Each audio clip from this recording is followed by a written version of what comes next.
شرکت آیرس که مسئولیت نگهبانی شورای دوشنبه خوجند چنوق یگانه روی زمینی مستقیم بین شمال و مرکز تاجیکستان را بر عهده دارد، شب 26 به 27 فوریه سال 2023 خبر داد که شب یکشنبه در کیلومتر 157 این شورا در موضع عقبه شهرستان یک ماشین تمغه موسا زیر ترمه ماند.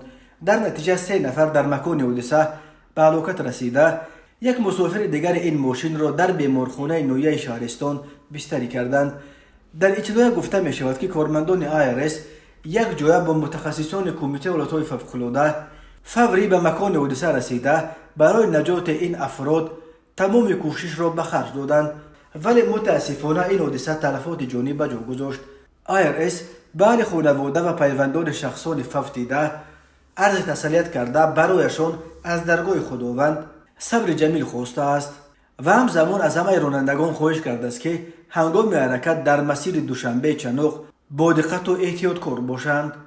بر اثر ترمه‌های امساله در راه دوشنبه خوجند تا امروز الکی 4 نفر جان باختند. در عموم شماره قربانان ترمه‌ها در سراسر تاجیکستان به 22 نفر رسید.